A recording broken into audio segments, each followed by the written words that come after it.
শুনেছি ভাদ্র মাসকে নাকি পচা ভাদ্র নামে ডাকা হয়, তবে এখন না যুগ কিন্তু পুরোপুরি পাল্টে গেছে।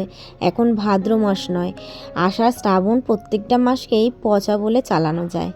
কেন বললাম কথাটা নিশ্চয়ই তোমরা বুঝতে পারছো।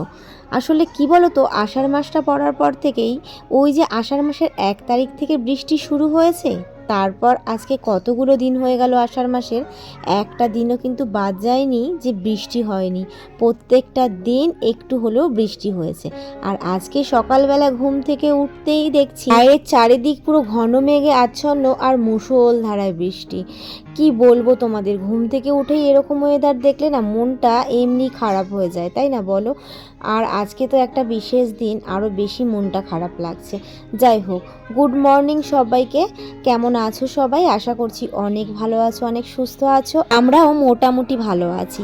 দীপশর্মী লাইফস্টাইলের সবাইকে স্বাগত জানিয়ে আজকের ভিডিও শুরু করলাম। আজকে মিস্ত্রি দাদারা কাজে এসেছে, তাই তাদের জন্য চা করে নিয়ে যাচ্ছি। গাইস স্নান করে আসলাম, দেখো এখনো অবধি মাথার মানে এই যে মাথার যে কাপড়টা মানে গামছাটা সেটাও খুলিনি। তো অন হলাম, 10টা বাজে এখন ঘড়িতে।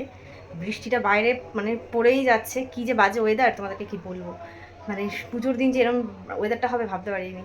তো এখনও অনেক কাজ আছে, সকাল থেকে উঠেই প্রচণ্ড ব্যস্ত। তো এখন হচ্ছে সুতো বাঁধতে হবে, আপাতত 2টো সুতো তো আমাকে বেঁধে নিতেই হবে। কালকে এতটা শরীর খারাপ গেছে আমি মানে, আর সত্যি বলতে আমি বাঁধাতেও ছিল না যে আমাকে দুব্বা তুলতে হবে, সুতো বেঁধে রাখতে হবে, নাহলে আমি কালকেই করে রাখতাম, ভুলে গেছি। আর রাত্রেবেলা তো মেলা থেকে কত রাতে আসলাম দেখলে, তখন আর ইচ্ছে করে। তো এখন আমি সুতো বাঁধতে বসবো, দেন রেডি হবো। তো চলো সঙ্গে থাকো, ব্লগ শেয়ার করছি, চাপ দিতে পারে কি করছি না করছি। চলো।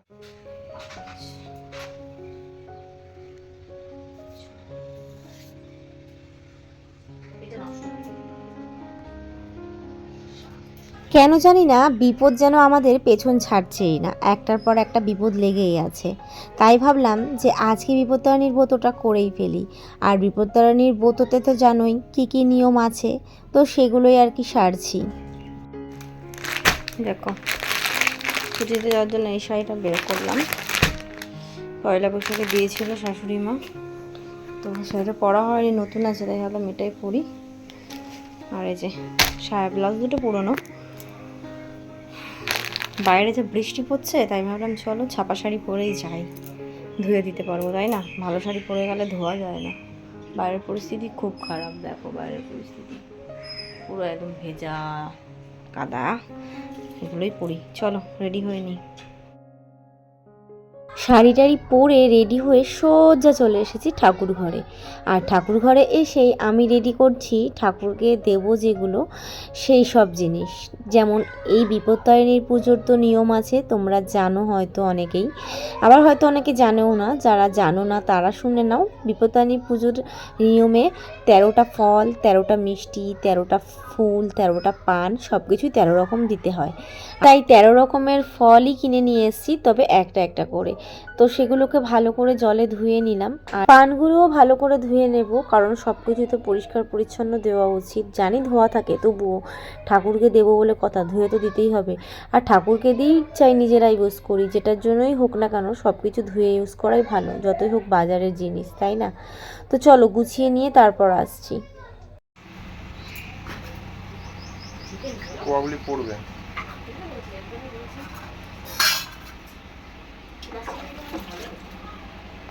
প্লাস্টিকে নিও না, বাজে লাগবে দেখতে।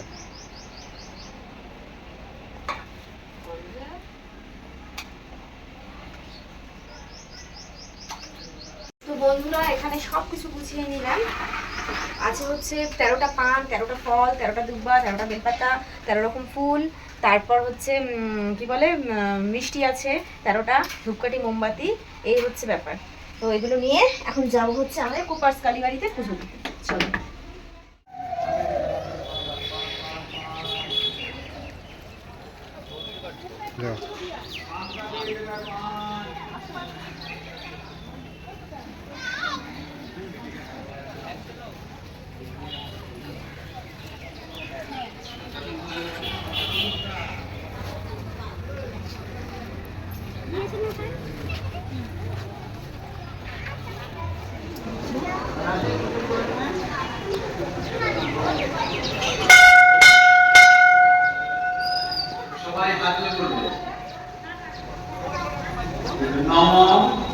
তৎবিষ্ণু পরমং পদং সদা পশ্যন্তি। রানাঘাটের কুপার্স কালীবাড়ি একটা দর্শনীয় স্থানগুলোর মধ্যে কিন্তু এটাও একটা অন্যতম।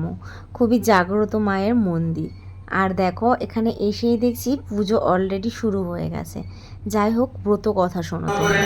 গুণপতি নামে সতী পত্নীতার ঘরে গুণে যেন সরস্বতী প্রায় লক্ষ্মী রূপা দিন জনে সদা রানী করে থাকি কৃপা রাজ্যের কল্যাণ চিন্তা সদা রানী করে নিত্য প্রতি দুর্গে দেবী ভক্তি সহকারে বিপদ তারিণী ব্রত প্রচার কারণে ইচ্ছামতি দুর্গা দেবী ইচ্ছা করিল মনে তবে দেবী নিজ মায়া বিস্তার করিল রানীর মনেতে আসি উদয় হইল মতি ভ্রষ্ট করাইল রানীকে তখনই প্রচার করিতে ব্রত বিপদ তারিণী অতীব আশ্চর্য কথা শুনিয়া মন চামারিনী সাথে পারে রানীর মিলন যত নিতে কত দ্রব্য দেয়।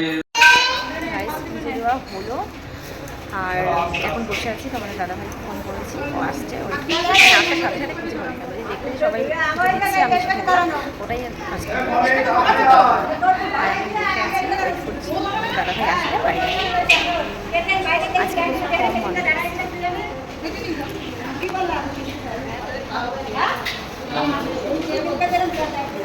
প্রত্যেকবারে এই মন্দিরটা পুরো ভর্তি ভর্তি পুজো হয়, কিন্তু এবারে অনেক কম এসে বৃষ্টি পড়ছে। চলো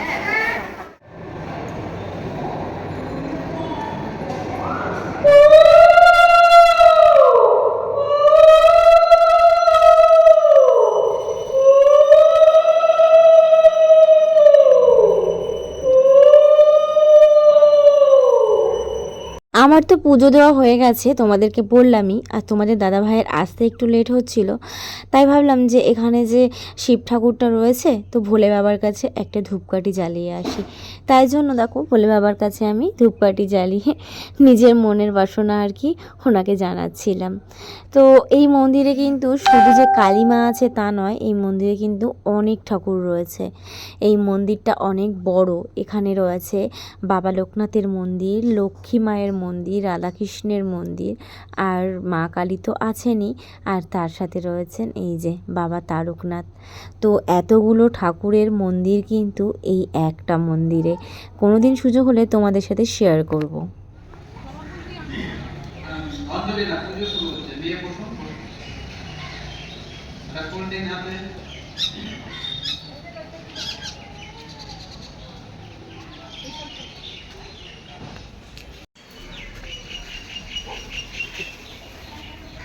বিষ্ণুর ওম তৎসৎ অদ্য আষাঢ় মাসে মিথুন রাশিতে খাস করে শুক্লপক্ষে তৃতীয়া তিথু যাদের উচ্চগুলো যাদের নাম বলছে শ্রী শ্রী বিপত্তায় কৃতিকা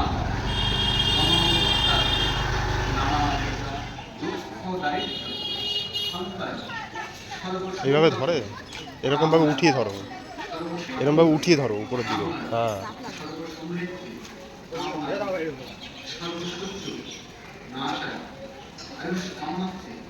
শ্রী শ্রী বিপত্তায় দুর্গা দেবী পুজো পরিষ্কার প্রণাম করে পুজো মাদের দেবী।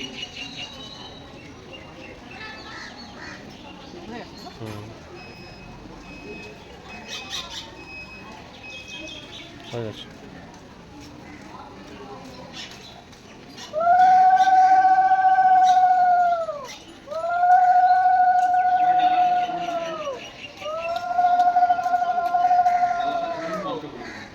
নম ভূর্ভুব স ভগবতী বিপত্তারিণী দুর্গে ইহাগচ্ছ ইহাগচ্ছ ইহৎকৃষ্ট ইহৎকৃষ্ট ইহ সন্নিধে ইহ।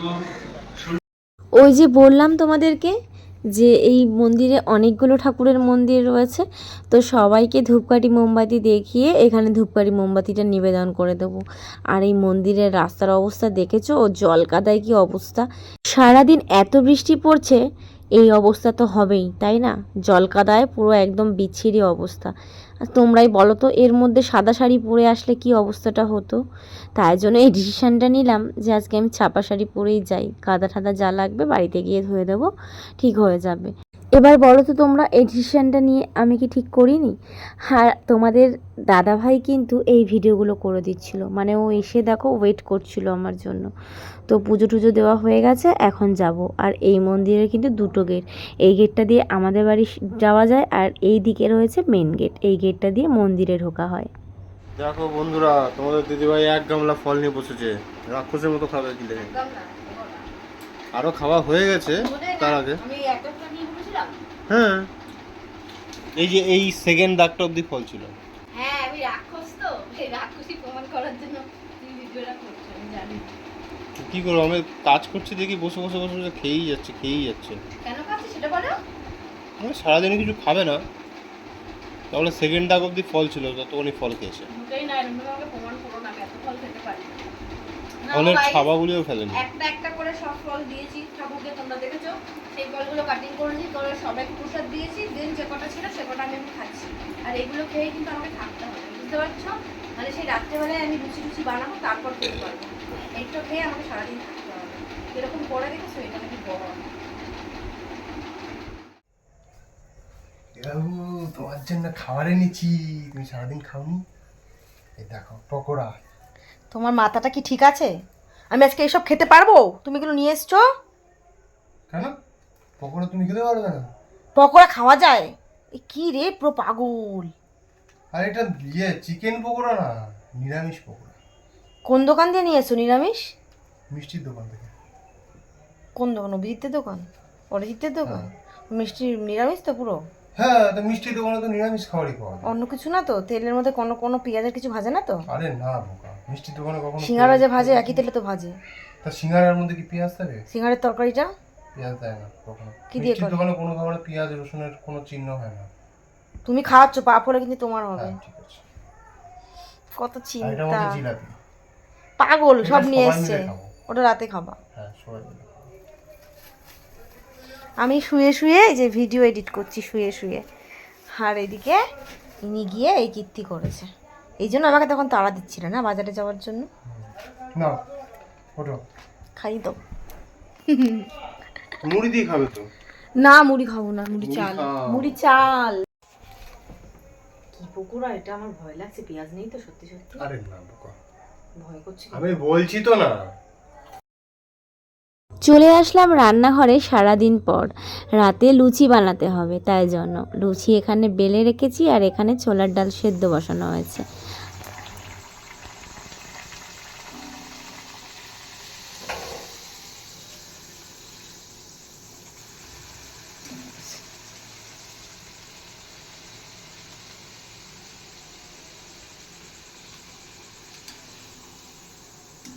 গরম গরম লুচি আর তার সাথে ছোলার ডাল কেমন লাগে তোমাদের বলো তো? আসলে এটা আবদার করেছে তোমাদের দাদা ভাই। ওকে জিজ্ঞাসা করেছিলাম করার আগে কি দিয়ে খাবে লুচি, আলুর দম করব নাকি আলুর তরকারি করব। ও বলল কোনোটাই না, ছোলার ডাল এনে দিচ্ছি, ছোলার ডাল করো। লুচির সাথে ছোলার ডাল এই বৃষ্টিতে খেলে কিন্তু দারুণ জমে যাবে। ব্যাস, আর কি, বর আবদার করেছে বলে কথা। ওই আমি তো উপলক্ষ, খাওয়াটা তো সবারই হয় তাই না?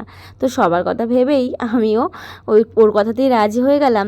আর রাত্রেবেলা বানিয়ে ফেললাম লুচি আর তার সাথে ছোলার ডাল। ফুলকো লুচি।